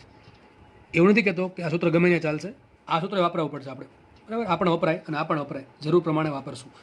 સૂત્ર મળી ગયું ડેલ્ટા એચ બરાબર ડેલ્ટા ટી છેદમાં આર એચ. તો આ થઈ ગયો ઉષ્મીય અવરોધ. તમને એનો એકમ કરાયો, એમએલટી કરાયો. હવે થોડુંક આગળ વધીએ. જુઓ, દાખલા કઈ રીતે ગણશું આપણે કીધું તો એક સળિયો છે, એની લંબાઈ કુલ છે કેપિટલ એલ. કેટલી લંબાઈ છે? કેપિટલ એલ છે. એનો જે આડછેદ છે અહીંયા આડછેદ આ દોરતો નથી હું, ખાલી સમજવા માટે. જ્યારે પણ આવું દોરું આવો ભાગ તો સમજવાનું ખાલી ફ્રન્ટ યુ દોર્યો છે, સાઈડ યુ આ રીતે હશે. ધારો કે આનો આડછેદ છે કેપિટલ એ. કેટલું આનો એરિયા છે? એ. ધારો કે આ છેડાનું તાપમાન T1 છે, આ છેડાનું તાપમાન T2 છે. તો એના માટે સૂત્ર લખવું છે. સૂત્ર લખવું મારે એચનું. અને ધારો કે રકમમાં કીધું નથી કે કીધું છે, સ્થાયી ઉષ્મા અવસ્થા લઈ લેવાની. સ્થાયી ઉષ્મા અવસ્થા શું? ધારો કે અહીંથી H1 એટલે કે એચ હીટ આવી, અહીંથી H2 એટલે કે એચ હીટ બહાર નીકળશે. એટલે તો જેને સ્થાયી ઉષ્મા અવસ્થા કહેવાય. તો સ્થાયી ઉષ્મા અવસ્થા હોય તો જેટલી હીટ આવશે એટલી હીટ બહાર જશે. તમને આકૃતિ આવી આપેલી છે, આવી આકૃતિ. એચ હીટ આવી, એચ હીટ ગઈ. લક્ષ્યની રકમમાં કે સ્થાયી ઉષ્મા અવસ્થા છે અને ખબર પડી જાય જેટલી હીટ અંદર જાય છે એટલી હીટ જો બહાર જતી હોય તો સ્થાયી ઉષ્મા અવસ્થા હોય. અને દરેક છેડાનું તાપમાન સમય હારે કેવું હશે? અચળ હશે. આગળ વધીએ તો આપણે હવે છે ને સૂત્ર તારવીએ. તો સૂત્ર શું આવશે? એચ બરાબર કે એ ડેલ્ટા ટી છેદમાં ડેલ્ટા એક્સ. ચલો સમજીએ, વ્યવસ્થિત સમજજો. બરાબર છે? દાખલા અહીંથી સ્ટાર્ટ થયા છે. માનો તમારો દાખલો છે, માની લો. તો એચ બરાબર શું લખાય? સ્થાયી ઉષ્મા અવસ્થા છે તો સમગ્ર સળિયા માટે delta T by delta X કેવું હશે? સરખું ને? ખબર છે ને તમને? સ્થાયી ઉષ્મા અવસ્થા માટે હંમેશા ડીટી બાય ડીએક્સ કેવું હોય? સ્થાયી ઉષ્મા અવસ્થા માટે ડીટી બાય ડીએક્સ હંમેશા કેવું હોય? અચળ હોય. કેવું હોય? અચળ હોય. તો કોઈ પણ છેડો તમે આ બે છેડા લ્યો, તો પણ dt બાય dx એટલું જ આવશે. આ બે છેડા લ્યો તો પણ dt બાય dx એટલું આવશે. આ પહેલો છેડો અને છેલ્લો છેડો લ્યો તો પણ dt બાય dx સરખું જ આવશે. આગળ આપણે માઇનસ નથી લખતા, એનું કારણ છે કે આપણે ડેલ્ટા ટી ધન લઈએ છીએ. તો ચલો કે એમ રાખીએ. એરિયા કેવો લેવાનો કે જેમાંથી હીટ લંબરૂપે પસાર થાય છે એ મૂકી દીધું. એ ડેલ્ટા ટી શું આવશે? બે છેડા વચ્ચે તાપમાનનો તફાવત. તો મારો એક છેડો આ છે, એક છેડો આ છે. તાપમાન T1 માઇનસ T2 લખશું, T2 માઇનસ T1 લખશું નહીં, કારણ કે આપણે ધન રાખવાનું છે. તો શું આવશે અહીંયા? T1 માઇનસ T2 અને છેદમાં અંતર, બે વચ્ચે અંતર કેટલું? L. તો સૂત્ર બની ગયું શું? H બરાબર K T1 minus T2 by L. સૂત્ર બહુ આઈએમપી છે. શું સૂત્ર આવશે? H બરાબર KA કૌંસમાં T1 minus T2 by L. ધારો કે મારે આમાં શોધવું છે, મારે હવે ઉષ્મીય અવરોધ શોધવો છે, તો હું શું કરીશ? ઉપર ખાલી T1 માઇનસ T2 રાખીશ ને બાકી બધું ક્યાં જ આવે? છેદમાં. તો શું આવશે અહીંયા? L ના છેદમાં K. શું આવી ગયું સૂત્ર? L ના છેદમાં K. આપણને ખબર છે સૂત્ર શું આવે? H બરાબર ડેલ્ટા T બાય RH. શું સૂત્ર આવે? લખ્યું છે H બરાબર ડેલ્ટા T બાય RH. તો ડેલ્ટા T થઈ ગયું T1 માઇનસ T2, તો RH શું થઈ જશે? L by K. તો માટે આ કિસ્સામાં કેટલો ઉષ્મીય અવરોધ આવશે? L ના છેદમાં K. સૂત્ર જો બધા આઈએમપી છે. H સૂત્ર શું આવશે? K T1 minus T2 by L. આપણે એક જ યાદ રાખવાનું છે, H બરાબર K delta T by delta X ને બીજું ડેલ્ટા T બાય RH. તો RH શું થશે? L by K. આને થઈ ગયો ઉષ્મીય અવરોધ અને આ થઈ ગયો હીટ રેઝિસ્ટન્સ, હીટ કરંટ. બરાબર છે? Heat transfer rate H. તો આપણે અહીંયા થિયરી અહીંયા રાખીએ. બરાબર છે? તમને એટલે સૂત્ર ખબર પડી ગઈ હશે. અને ક્યારે વપરાશે બધા સૂત્ર? સ્થાયી ઉષ્મા અવસ્થા હોય તો. કારણ કે આખા સળિયા માટે delta T by delta X સરખું હોય તો તમે કોઈ પણ બે છેડા માટે લખી શકો. તો આપણે અહીંયા સૂત્ર રાખીએ. નેક્સ્ટ સમયમાં આપણે ટૂંકમાં આ જ લેક્ચરમાં આગળ વધશું ત્યારે આપણે દાખલાની પ્રેક્ટિસ કરશું. તો જો આપણે દાખલાની શરૂઆત કરીએ અને એકદમ હળવા અને આઈએમપી દાખલાથી શરૂઆત કરશું. બરાબર છે? એક દાખલો ગણી નાખીએ, એ તમને અમુક હું હિન્ટ આપીશ અને હિન્ટના આધારે તમે કોઈ પણ દાખલો સોલ્વ કરી શકશો. એકાદો દાખલો જોઈ લઈએ. જુઓ, સમાન લંબાઈ અને સમાન આડછેદના એલ્યુમિનિયમ અને ફેરસના સળિયાઓને શ્રેણીમાં જોડી ફેરસના મુક્ત છેડાનું તાપમાન 100 સેન્ટીગ્રેડ તથા એલ્યુમિનિયમના મુક્ત છેડાનું તાપમાન 50 સેન્ટીગ્રેડ હોય તો જંક્શનનું તાપમાન શોધો. શું કહે? જુઓ, બે સળિયા છે. સપોઝ કે દોર દો અહીંયા. બે સળિયા છે. એક સળિયો છે એલ્યુમિનિયમનો, એક સળિયો છે લોખંડનો, ફેરસનો. બંને શ્રેણીમાં જોડેલા છે. ફેરસના મુક્ત છેડાનું તાપમાન 100 સેન્ટીગ્રેડ. સપોઝ કે આ સળિયો ફેરસનો છે, એનો મુક્ત છેડો આ છે. ધારો કે તાપમાન 100 ડિગ્રી સેન્ટીગ્રેડ છે. સપોઝ કે તાપમાન T1 છે. બરાબર છે? એને જોડો એલ્યુમિનિયમ સાથે. શેમાં? શ્રેણીમાં. તો શ્રેણીમાં જોડી દીધો. અને આગળ લખે છે એલ્યુમિનિયમના મુક્ત છેડાનું તાપમાન, એટલે કે આ છેડો થઈ ગયો, એનું તાપમાન કેટલું છે? 50 ડિગ્રી સેન્ટીગ્રેડ. સપોઝ કે છે T2. બરાબર છે? તો મને ફેરસના મુક્ત છેડાનું તાપમાન આપ્યું 100 સેન્ટીગ્રેડ, એલ્યુમિનિયમના મુક્ત છેડાનું તાપમાન આપ્યું 50 સેન્ટીગ્રેડ. તો ક્વેશ્ચન એવો છે, જંક્શનનું તાપમાન શોધો. ટૂંકમાં ધારો કે જંક્શનનું તાપમાન T છે. કેટલું છે? T. હવે ઓબ્વિયસ વાત છે, આ છેડો ગરમ છે, આ છેડો ઠંડો છે, એટલે ધીમે ધીમે આ પોતાની ગરમી આને આપશે. પણ તમને ખબર છે આનું તાપમાન 100 થી ઘટશે નહીં અને આનું તાપમાન 50 થી વધશે નહીં. તો શું આવશે અહીંયા? આગળ કે સમજાવેલો છે એ પ્રમાણે સ્થાયી ઉષ્મા અવસ્થા આવશે. તો જ્યારે સ્થાયી ઉષ્મા અવસ્થા મળે ત્યારે આ જંક્શનનું તાપમાન કેટલું હશે એ શોધવાનું છે. અને લખેલું છે અહીંયા કે aluminium is equal two 4 times KF. એટલે કે એલ્યુમિનિયમની ઉષ્મા વાહકતા ફેરસની ઉષ્મા વાહકતા કરતાં 4 ગણી લેવી, એવું કીધેલું છે. તમને કીધું સમાન લંબાઈ, દરેકની લંબાઈ L સરખી છે. દરેકનો આ જે એરિયા છે આડછેદનો દેખાશે નહીં સાઈડમાંથી, આપણે આ ફ્રન્ટ વ્યૂ છે, સાઈડમાંથી શું આ જે એરિયા આવશે અહીંયા, આ એરિયા કેવો છે? એ બેમાં સરખો છે. તો L અને એ બેમાં કેવા છે? સમાન છે. આટલું તમને કીધું છે. હવે આપણને એ તો ખબર પડે રકમ વાંચીને અને આકૃતિ દોરીને કે જે ટીનો જે આન્સર આવશે એ 100 થી ઓછો આવશે અને 50 થી વધારે આવશે. બરાબર છે? 100 થી વધારે ઓછો આવશે, તાપમાન 100 થી ઓછું હશે પણ 50 થી વધારે હશે. હવે કેટલું હશે આપણે એક્ઝેક્ટલી ફાઇન્ડ કરીએ. ચલો ડેટાનો યુઝ કરીને. હું જો દેખાઈ જાય છે આપણે સ્થાયી ઉષ્મા અવસ્થાનો યુઝ કરવાનો છે. સ્થાયી ઉષ્મા અવસ્થાના ઘણા બધા સૂત્ર હતા. તો તમને એક હિન્ટ આપું છું, યાદ રાખો.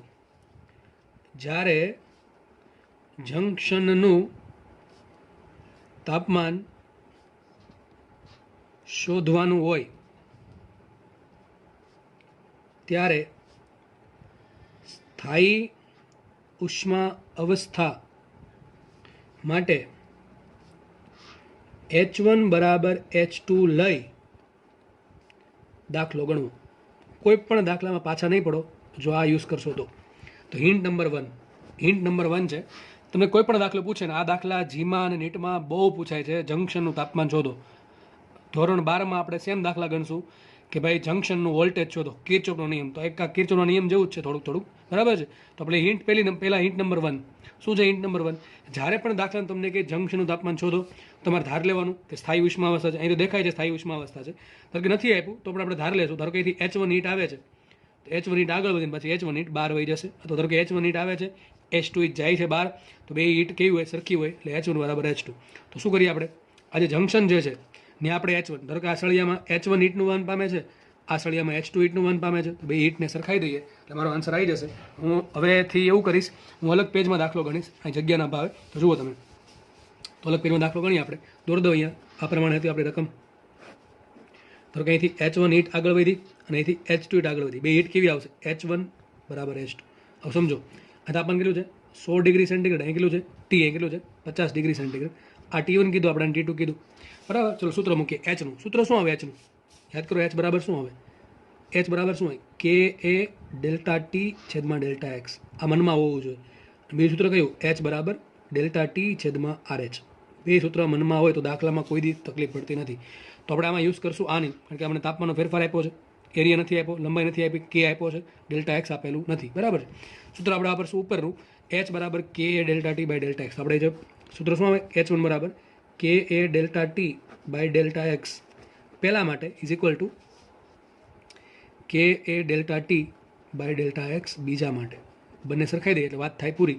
એક જ વાત કહી દઉં છું, જ્યારે પણ તમને જંક્શનનું તાપમાન શોધવાનું કે ત્યારે H1 બરાબર H2 લઈ લેવું. તો આપણે એક કામ કરીએ, કે એટલે શું થશે? પહેલા પદાર્થ આ છે, બીજો પદાર્થ આ છે. આ કયો છે?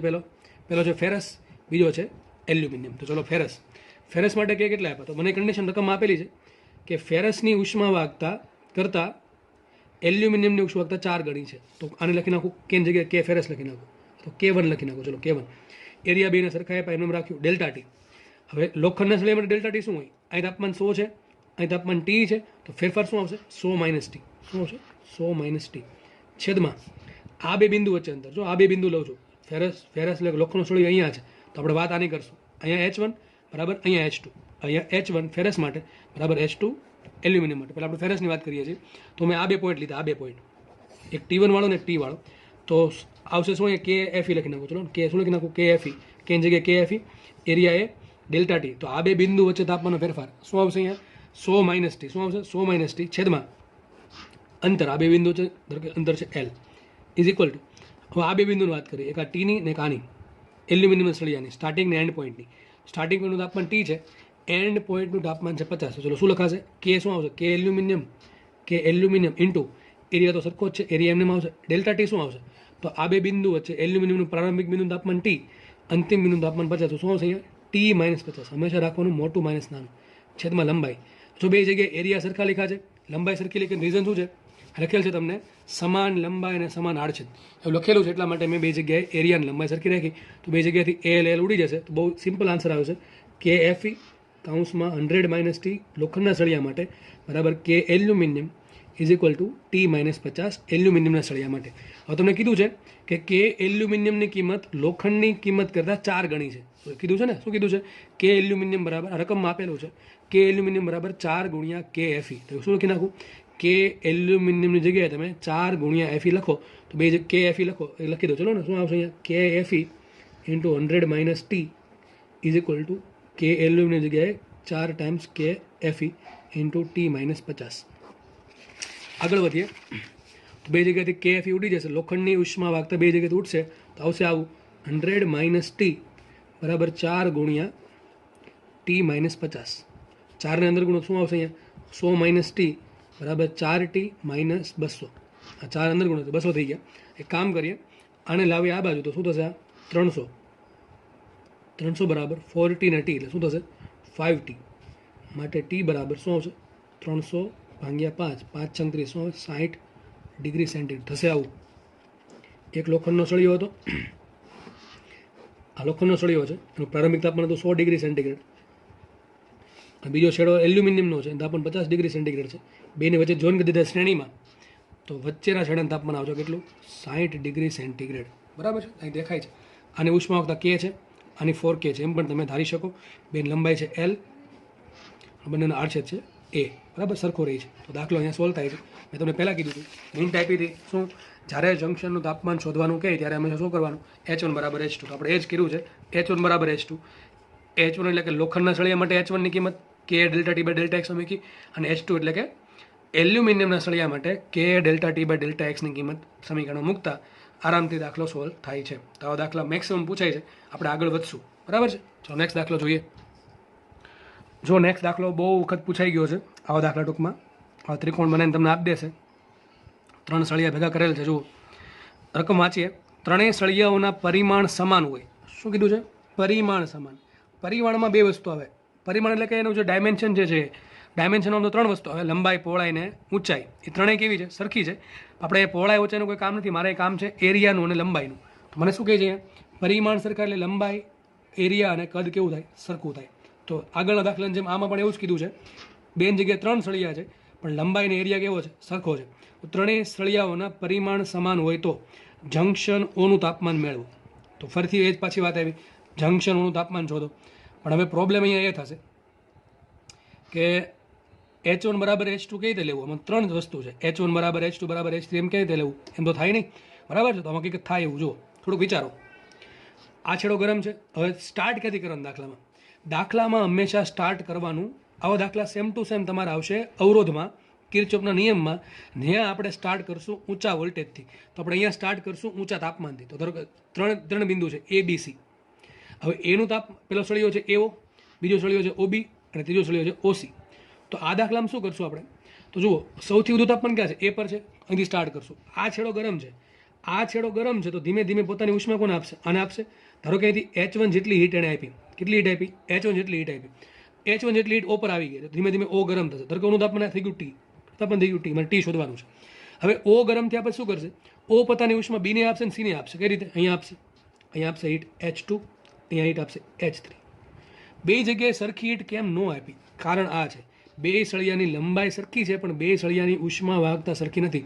જો બંને સળિયાની ઉષ્મા વાહકતા સરખી હોત, લંબાઈ સરખી હોત અને આડછેદનું ક્ષેત્રફળ પણ સરખું હોત તો H2 બરાબર H3 આવત. પણ અહીંયા આવશે નહીં. તો એવી ભૂલ કરવી નહીં. કેમ? આ 3K લખ્યું હોય 2K લખ્યું છે. આ જે પહેલો સળિયો છે એની ઉષ્મા વાહકતા 5K છે, બીજાની 3K છે અને ત્રીજાની 2K છે. તો સીધી વાત છે. જો આવા પ્રમાણે થયું, તમે આને પહેલાંની જેમ ગણી શકો છો. ઉષ્મીય પ્રવાહ, આપણે કે વિદ્યુત પ્રવાહની જેમ, આ ઉષ્મીય પ્રવાહ છે, વિદ્યુત પ્રવાહની જેમ. કે ધારો કે 5 એમ્પિયરનો પ્રવાહ આવ્યો, 3 એમ્પિયરનો પ્રવાહ અહીંયા ગયો, 2 એમ્પિયરનો પ્રવાહ અહીંયા ગયો. કિર્ચોફનો પહેલો નિયમ, બરાબર છે. એ જ રીતે અહીંયા છે કે H1 જેટલો ઉષ્મીય પ્રવાહ આવ્યો તો એના બે ભાગ પડ્યા. H2 જેટલો ક્યાં ગયો? OB માં ગયો, અને H3 જેટલો ક્યાં ગયો? OC માં ગયો. તો સેમ રીતે H1 જેટલો પ્રવાહ આવ્યો એમાંથી H2 જેટલો બીજા સળિયામાં ગયો અને H3 જેટલો ત્રીજા સળિયામાં ગયો. તો ચોખ્ખી વાત શું લખાય? H1 બરાબર H2 પ્લસ H3. શું લખાશે? H1 બરાબર H2 પ્લસ H3. દાખલો અહીંયા પૂરો થઈ ગયો. આ સમીકરણ જેવું લખ્યું, આ દાખલો અહીંયા પૂરો થઈ ગયો. સૂત્ર શું આવે Hનું? તો H બરાબર શું આવશે? યાદ રાખો, KA ડેલ્ટા ટી છેદમાં ડેલ્ટા એક્સ. શું આવશે? KA delta T by delta X. ચલો આપણે મૂકીએ કિંમત કે. તો ચલો H1 એટલે આ થઈ ગયો 1 નંબરનો સળિયો, આ 2 નંબર ને આ 3 નંબર. આપણે દાખલા પ્રમાણે ચલો H1, તો આના માટે શું લખાય? આનું એક છેડાનું તાપમાન 100 છે, બીજા છેડાનું તાપમાન ધારો કે T છે. T શોધવાનું છે. આની ઉષ્મા વાહકતા કેટલી? K. ચલો અહીંથી મૂકીએ કિંમત. જુઓ, જોતા જાજો, લખતા જાજો. તો અહીંયા H બરાબર, તો આપણે H1 બરાબર લખીએ. H1 બરાબર શું આવશે? K1. તો પહેલા સળિયા માટે K કેટલા છે? 5K. તો શું આવશે અહીંયા? 5K into area. ત્રણેયનો એરિયા સરખો છે એટલે A1, A2, A3 લખવાની જરૂર નથી. તો એનું રાખીએ A. ડેલ્ટા ટી, તો સળિયાના બે છેડા વચ્ચે અંતર કેટલું છે? આ જે કેટલું સોરી તાપમાન તફાવત છે. અહીં તાપમાન 100 છે, અહીં તાપમાન T. તો શું લખશો અહીંયા? 100 માઇનસ T છેદમાં લંબાઈ. ધારો કે બે છેડા વચ્ચે લંબાઈ છે L, દરેકમાં સરખી છે એટલે L1, L2, L3 લખવાની જરૂર નથી. તો આ એક સમીકરણ અહીંયા પૂરું થયું. બીજા માટે વાત કરીએ H2. આપણે H2 આને કીધો છે. ચલો આના માટે ગરમ છેડો આ છે, ઠંડો છેડો આ છે. ચલો લખાઈશું KA delta T by delta X. ચલો બીજા સળિયા માટે K કેટલું? 3K. તો શું આવશે અહીંયા? H2 બરાબર 3K ઇન્ટુ એરિયા, તો H છે. ડેલ્ટા ટી, તો ડેલ્ટા ટી શું આવશે? T minus 50. શું આવશે? T માઇનસ 50 આવશે. T માઇનસ 50 છેદમાં લંબાઈ, તો સરખી છે L. પ્લસ ત્રીજા માટે શું લખાય? ત્રીજો સળિયો આ છે. સૂત્ર શું આવશે? H3 નું KA delta T by delta X પરથી K જગ્યાએ શું આવશે? 2K. તો શું આવશે? 2K ઇન્ટુ એનો area A into delta T. Delta T શું આવશે? અહીં તાપમાન T છે, અહીં તાપમાન કેટલું છે? 50. તો શું આવશે અહીંયા? T માઇનસ 50 છેદમાં L. તો આ પ્રમાણે આપણે સમીકરણ લખી નાખ્યું. અને કેનો યુઝ કર્યો? KA delta T by delta એક્સનું. દરેક સળિયામાં જો તમે આખા સમીકરણમાં એવું દેખાય છે KA ભાગ્યા L, અહીંયા પણ K ભાગ્યા L, અહીંયા પણ K ભાગ્યા L કોમન આવશે. તો શું વધશે? અહીંયા ખાલી આટલું વધશે, 5 ગુણ્યા 100 માઇનસ ટી બરાબર 3 ગુણ્યા ટી માઇનસ 50 પ્લસ 2 ગુણ્યા ટી માઇનસ 50. થઈ ગયું આ રીતે. જો અહીંયા આ પણ શું છે? T minus 50. આ પણ શું છે? T minus 50. તો 3 ને 2 5 વખત શું લખાય? 5 ગુણ્યા 100 માઇનસ ટી બરાબર 5 વખત ટી માઇનસ 50. તો 5 5 બે સાઈડ કેન્સલ થઈ ગયા. માટે સાબિત થયું 100 માઇનસ ટી બરાબર ટી માઇનસ 50. હવે જુઓ, આ ટી જશે આ બાજુ તો ટી પ્લસ ટી થાય 2t, અને 50 આવશે આ બાજુ તો 100 પ્લસ 50 150. તો શું આવશે? ટી બરાબર 150 ભાગ્યા 2 75 ડિગ્રી સેન્ટીગ્રેડ. તો સાબિત થઈ ગયું જંક્શનનું તાપમાન 75 ડિગ્રી સેન્ટીગ્રેડ હશે. તો જો દાખલો એકદમ ઇઝી દાખલો છે. મેઇન વસ્તુ આ છે, લખતા ફાવવું જોઈએ અને ફાવે નહીં. જ્યાં પણ તમને એમ લાગે કે તમને પ્રોબ્લેમ થાય છે ને શું કરી નાખવાનું? હંમેશા ઠેકડો મારવાનો વિદ્યુત પ્રવાહમાં કે ભાઈ તે I1 જેટલો પ્રવાહ આવે છે અને જંક્શન છે તો એનો 2 ભાગ પડશે I2 અને I3. આગળના દાખલામાં પણ એ જ કર્યું. જુઓ, આગળના દાખલામાં પણ એ જ કર્યું હતું. માનો કે તમને ખબર ન પડે કે સમીકરણ શું લખવાનું, કેમ H1 બરાબર H2 આવ્યું, કેમ ખબર પડે? જો બે અવરોધ છે, બે અવરોધ છે, શેમાં જોડા? શ્રેણીમાં. કેટલો પ્રવાહ આવે? I1 પ્રવાહ આવે અને જાય કેટલો? I2. અને શ્રેણીમાં એટલે I1 બરાબર શું હોય? I2. તો જ્યાં પણ તમને અહીંયા તકલીફ પડે જંક્શનનું તાપમાન શોધવામાં, ત્યાં શું કરવાનું? હંમેશા પ્રવાહનું સમીકરણ બનાવવાનું, વિદ્યુત પ્રવાહનું. કે જેમ કે આ બે અવરોધ છે, ધાર લો બે સળિયા છે કે બે અવરોધ ધાર લ્યો. એક અવરોધ આ છે, એક અવરોધ આ છે. બેન શેમાં જોડા છે? શ્રેણીમાં જોડા. બે ટૂંકમાં અવરોધ શેમાં થશે? શ્રેણીમાં. તો બે અવરોધ શ્રેણીમાં હોય તો બેમાં પ્રવાહ કેવા હોય? સરખા. તો શું લખાય? I1 બરાબર I2. આપણે શું લખશું અહીંયા? H1 બરાબર H2. સેમ રીતે અહીંયા ઘણાને અહીંયા સમીકરણ બનાવતા ના આવડે, શું કરવાનું એને? કે ભાઈ અહીંથી I1 પ્રવાહ આવ્યો, પ્રવાહ આપણને કેટલું સ્ટાર્ટ કરવાનું? ઊંચા તાપમાનથી, એટલે કે ઊંચા વોલ્ટેજથી ટૂંકમાં. અહીંથી I1 પ્રવાહ આવ્યો અને બે ભાગ પડશે I2 ને I3. તો I1 બરાબર I2 પ્લસ I3 બરાબર. તે જ રીતે અહીંયા શું લખાશે? H1 બરાબર H2 પ્લસ H3. તો યાદ રાખો, જ્યારે પણ જંક્શનનું તાપમાન શોધવાનું પૂછે ત્યારે તમારે હંમેશા પ્રવાહનું સમીકરણ બનાવવાનું, ઉષ્મીય પ્રવાહનું. અને જો ઉષ્મીય પ્રવાહનું સમીકરણ ન આવડે તો પહેલાં કોનું બનાવવાનું? પહેલાં બનાવવાનું હંમેશા વિદ્યુત પ્રવાહનું. એટલે કે I1 બરાબર જે થતું હોય I2 પ્લસ I3 કે જે પણ હોય એ બરાબર છે. પછી ઠેકડો મારવાનો એમાંથી ઉષ્મીય પ્રવાહમાં H1 બરાબર H2 પ્લસ H3 અને Hના સૂત્ર K delta T by delta Xમાં કિંમત મૂકશો તો ઓટોમેટિક ધીમે ધીમે આન્સર આવશે. જેમ જેમ જેમ પ્રેક્ટિસ કરશો એમ દાખલા આવડતા જશે. બે દાખલા મોસ્ટ IMP છે. દાખલા એકદમ ઇઝી છે પણ બહુ પૂછાય છે. બરાબર, બે દાખલા બહુ પૂછાય છે. હવે તમને ત્રિકોણ કે ગમે બનાવીને આપી દે તો આપણને કાંઈ તકલીફ પડવી જોઈએ નહીં. આપણે આગળ વધીએ. નેક્સ્ટ દાખલો જેવો જ છે, ચલો સોલ્વ કરીએ. રકમ એ જ છે કે દરેક સળિયાનું સમાન પરિમાણ છે. તો ડાયમેન્શન દરેક સળિયા માટે સરખું છે. બરાબર છે. દાખલો આપણે સોલ્વ કરીએ.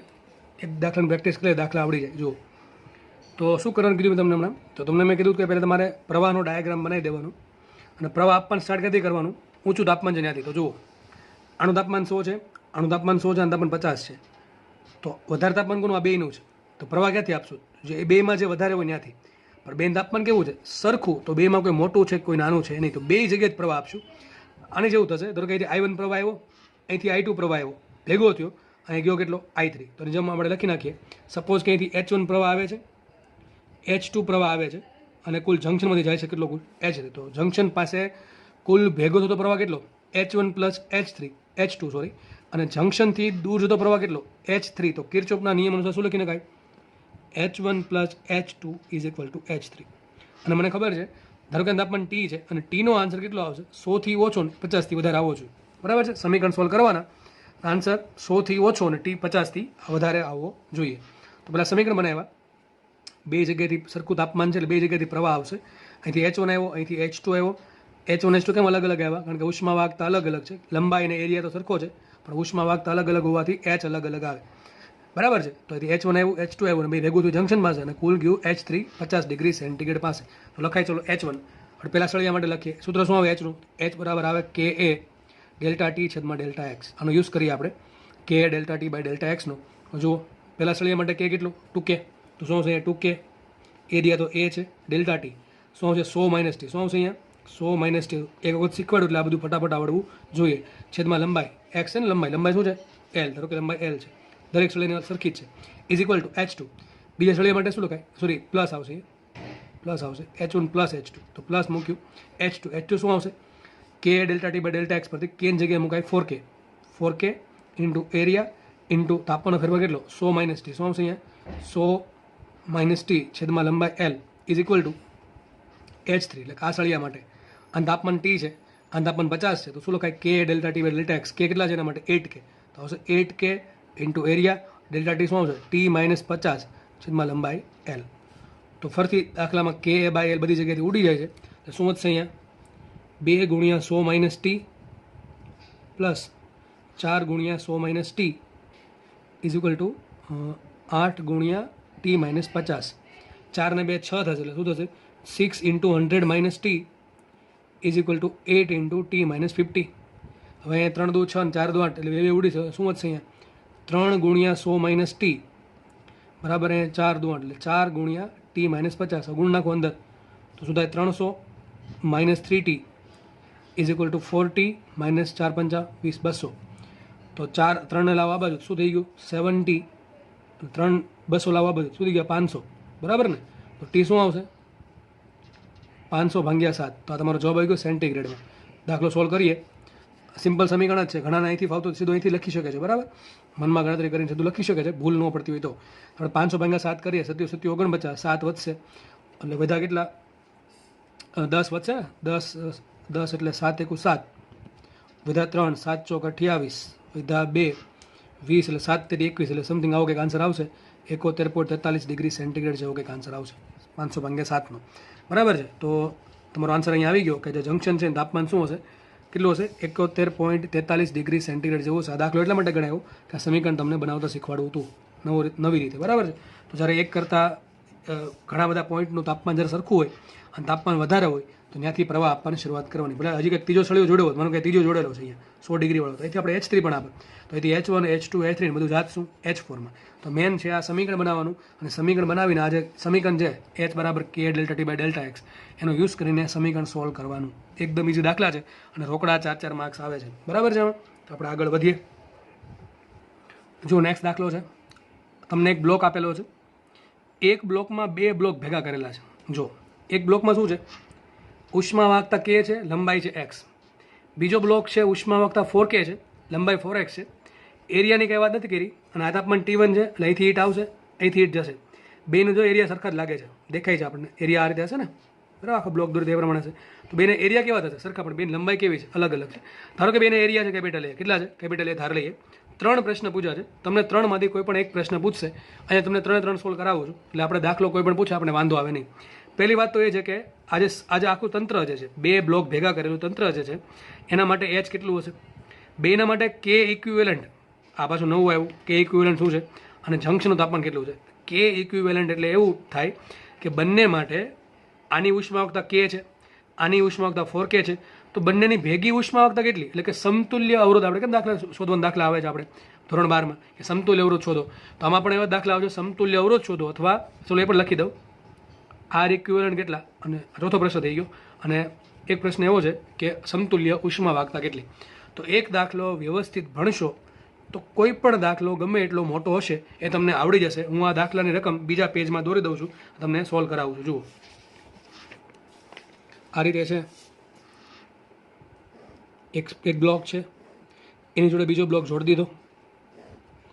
આ છેડે તાપમાન T1 છે, આ તાપમાન T2 છે, આ લંબાઈ x છે, આ લંબાઈ 4x છે, અહીંયા ઉષ્માવાહકતા K છે, અહીંયા ઉષ્માવાહકતા 4K છે.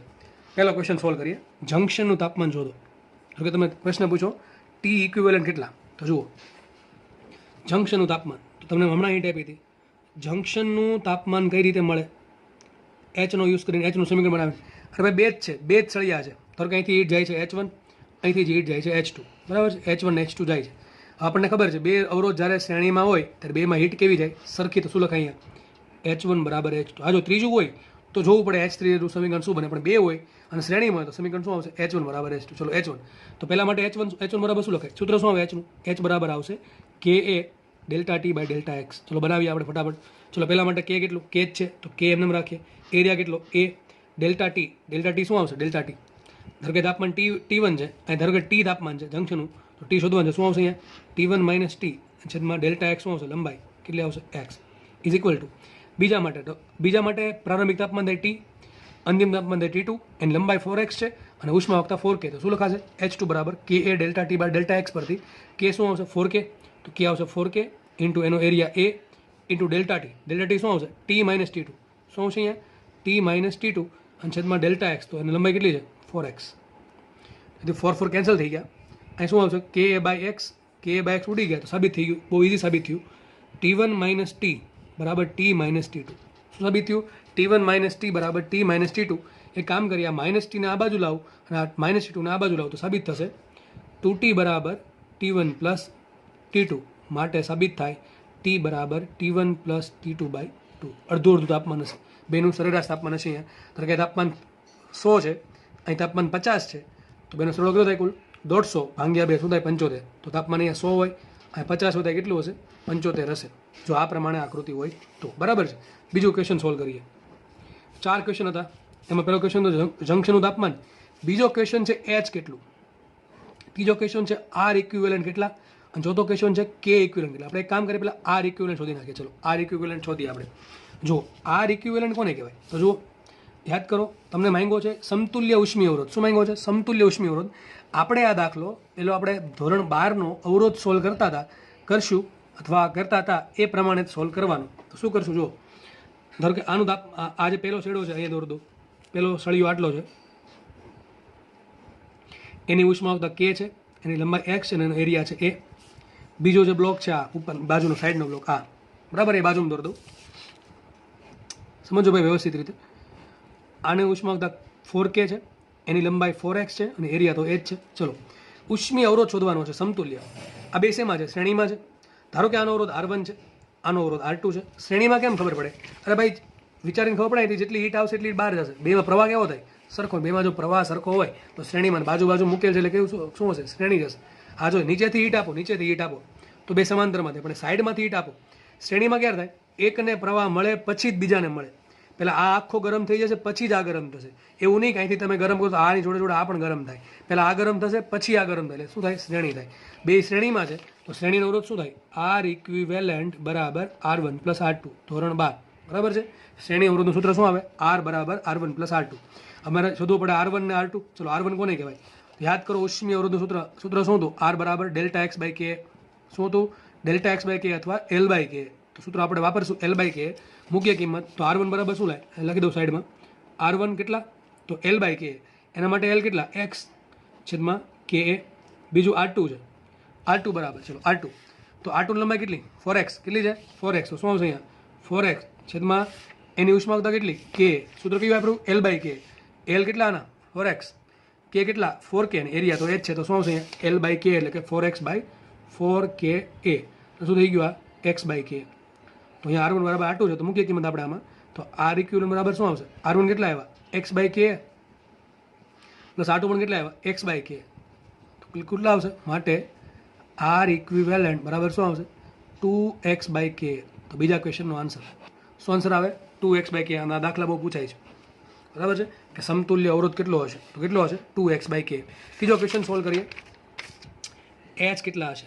એચ. તો જો આપણે આ પ્રમાણે દાખલો હતો કે અહીં તાપમાન T1 છે, અહીં તાપમાન T2 છે, અહીં તાપમાન આપણે T શોધું. આ લંબાઈ છે x, આ લંબાઈ છે 4x, અહીં ઉષ્માવતા છે કે, અહીં ઉષ્માવતા છે 4K. દરેક માટે એરિયા કેવા છે? સરખા છે. બરાબર છે, આટલું કીધું. શોધવાનું છે એચ. સમગ્ર તંત્ર માટે તો જેટલી હીટ આવશે એટલી હીટ બહાર જશે. તો બે તમે શોધી શકો. H1 બરાબર H2 નો યુઝ કરી શકો, H1 બરાબર H2 બરાબર H નો યુઝ કરી શકો, અથવા એક સૂત્ર H બરાબર શું હોય? Delta T by RH. સૂત્ર શું આવે? H બરાબર ડેલ્ટા ટી બાય RH. ઘણા કેસ અમારે ઓલું સૂત્ર વાપરવું છે. કયું? H બરાબર K A delta T by delta X. ચલો મને તો કોઈ વાંધો નથી, હું તો આ પ્રમાણે વાપરી શકું, પણ તમે વાપરી શકશો? તમે વાપરી શકો તો ભૂલ કઈ પડશે? કે કયા લેવા? કે તમે કે લ્યો કે 4K લ્યો, બરાબર છે. પહેલી વાત તો એ આવે.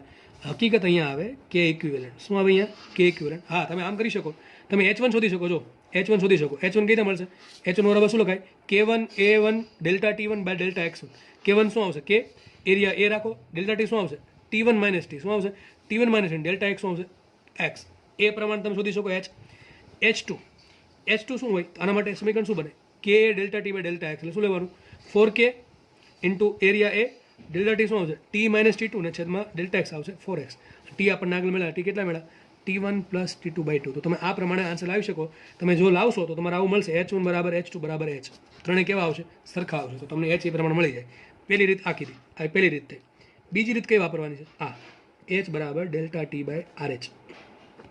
હવે આખા તંત્ર માટે જો આનો અવરોધ R1 છે, આનો અવરોધ R2 છે અને H આખા માટે છે ને, તો અહીંયા RH શું આવશે?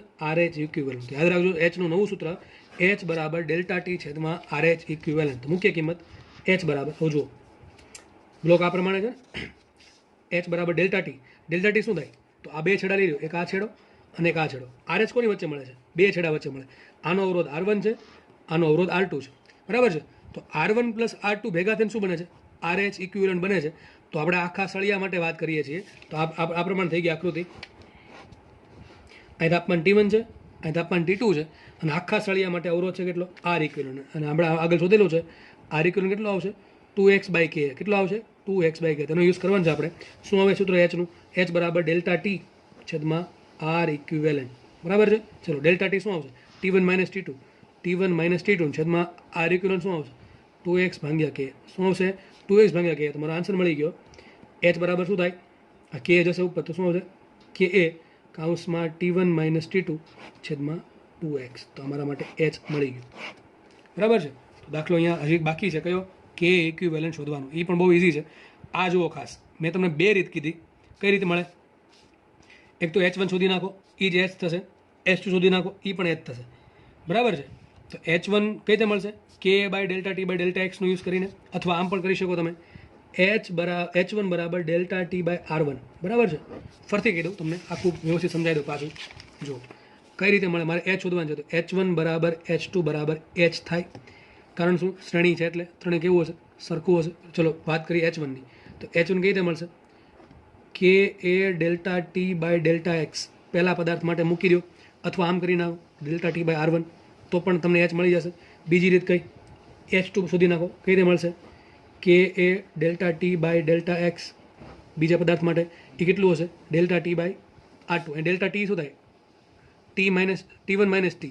અને ડેલ્ટા ટી શું થાય બીજા પદાર્થ માટે? T - T2. એ યાદ રાખવું, બરાબર છે. ત્રીજી રીત કઈ? ત્રીજી રીત છે કોમન. H બરાબર કોઈ પણ માટે ΔH છેદમાં R ઇક્વિવેલન્ટ. બે પદાર્થને કાઢી નાખવું, બે અલગ અલગ સળિયા છે આ, એને કાઢી નાખવું ને જગ્યાએ આખો એક પદાર્થ મૂકી દઉં તો કેટલો અવરોધ આવશે એનો? R equivalent. આનો તાપમાન T1 છે, આનો તાપમાન T2 છે. તો હજુ અહીંયા આનો યુઝ કરી દઈએ આપણે. ડેલ્ટા ટી શું આવશે? T1 - T2. અને R ઇક્વિવેલન્ટ શું આવશે? હમણાં શોધ્યું હતું. R ઇક્વિવેલન્ટ કેટલા આવે? 2x/k. મૂકો કિંમત તો પણ આન્સર આવશે. તમે જોજો, તમે ટ્રાય કરજો. H1ની કિંમત, H2ની કિંમત, Hની કિંમત ત્રણેયમાં કેવી આવશે? સરખી જ આવશે, બરાબર. ત્રણ રીતમાંથી કોઈ પણ રીત ફાવે એ કરવી, પણ હું જ્યાં તમને કહું છું વધારે પડતી આ રીત કરવી. કારણ કે તમારે આમાં જો ΔT - T1 કરવું પડશે. T1 - T. ટી શોધવું પડે કે શોધવું પડે? અને ટી શું છે? જંક્શનનું તાપમાન. એ તમને આપ્યું હશે નહીં. તો આ રીત હું એટલા માટે નથી કરાવતો, કારણ કે જો તમારે આ રીતે દાખલો ગણવો હોય, મેં તમને કીધું 4 પ્રશ્ન છે, એમાં તમને કોઈ એક પ્રશ્ન પૂછે, તમને ડાયરેક્ટ પૂછશે H કેટલું. આ નો પણ પૂછે કે જંક્શનનું તાપમાન કેટલું. જો તમારે આ રીતે દાખલો કરવો તો તમારે જંક્શનનું તાપમાન ગણવું પડશે, પછી તમને H મળશે. આ રીતે ડાયરેક્ટલી તમને R ઇક્વિવેલન્ટ શોધીને સીધો H મળશે. એટલે હું તમને કહું છું મોટા ભાગે આ રીત પ્રિફર કરવી. છેલ્લો ક્વેશ્ચન છે કયો? કે ઇક્વિવેલન્ટ કેટલા છે? ચલો હવે આ બહુ IMP પ્રશ્ન છે, બહુ વધારે પૂછાય છે. 4માંથી આ પ્રશ્ન જો હતું આ રીતે. એક કામ કરું, બીજા પેજ પર દોર દઉં. શોધવાનું છે કે ઇક્વિવેલન્ટ કેટલા છે. આકૃતિ આપણે આ પ્રમાણે હતી. લંબાઈ x અને લંબાઈ 4x અને ઉષ્માવક્તા k, આની 4k, અહીં તાપમાન T1, અહીં તાપમાન T2. આ મારા માટે K1 છે, આ મારા માટે K2 છે. મારે શોધવાનું છે કે ઇક્વિવેલન્ટ. ચલો હમણાં કીધું હતું R1. અવરોધ શું આવે? R1 સૂત્ર શું આવે? R1 નું વિચારો. R1 બરાબર શું લખાય? R1 બરાબર શું આવશે? L/k. શું હોય? R બરાબર L/k ઉષ્મીય અવરોધ. ચલો L1 શું આવે? x છેદમાં k કેટલા? k ઇન્ટુ એરિયા એ.